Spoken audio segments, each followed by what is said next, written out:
Hi everyone, and welcome to this week's Monday Memo. Now, I recently got back from a trip to Berlin, and as I was on my way back to Schönefeld Airport, I was sort of thinking about some of the stories I picked up when I was over there, and it reminded me very much, the history anyway of East and West Berlin reminded me very much of where we find ourselves in accounting and finance, because we've got a lot of people telling us in positions of authority, whether they be leaders or consultants or our main accounting bodies telling us that we need to be more like business partners, be more like consultants, uh, be more commercial, drive more decision making, and so on.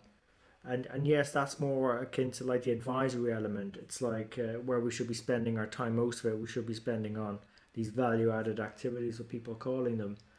And then, we're not probably talking as much about the importance of compliance controllership and keeping it all united and together. And for me, you've got the sort of advisory piece, which is more like the West Berlin before the wall came down, which is sort of seen as a sexier element that where people are proactive, they're go getting, they can pretty much get involved in loads of different areas of the business, a lot of freedom of movement type of thing. And then you've got the east side of Berlin, which is got more around the controls and the compliance side of things. People have to do things in a particular way, and there's not much room for creativity and innovation. However, I do think that's all very short sighted because for me, we don't have the ability or the credibility to become strong advisors or trusted sparring partners if it's not built on very sound and solid fundamentals. And our experience of controllership and developing controls, and even underpinning that, the foundations that strong compliance provides us. And if you think for the many thousands of years we've been around as accountants and finance professionals, we've developed rather good skills that we sometimes take for granted around making sure that the numbers are consistent and accurate. And we can only do that with the compliance checks, policies, procedures, and processes we have in place. So I think the implications of this sort of east-west mentality is that we got to make sure we keep our bridges open. One of the stories that resonated with me when I was over there was the fact that a lady who grew up in East Berlin, she actually wasn't able to walk over the bridge as a child. And the one time she was actually waving her aunt off, who managed to get all her papers and travel over to the west. And then suddenly the wall comes down and she can go backwards and forwards between the two and experience the best of both worlds. And that drove it home to me recently when someone I was working with in the compliance area, the assurance area, was able to identify that there was an issue between a number of different called price books. And because there wasn't any compliance in place, the credibility of their team was impacted because it was found out that some of the prices that were in the sort of the local books weren't actually the same as what was in the master book. So how can you have any credible advice to the business if you can't get your own house in order first?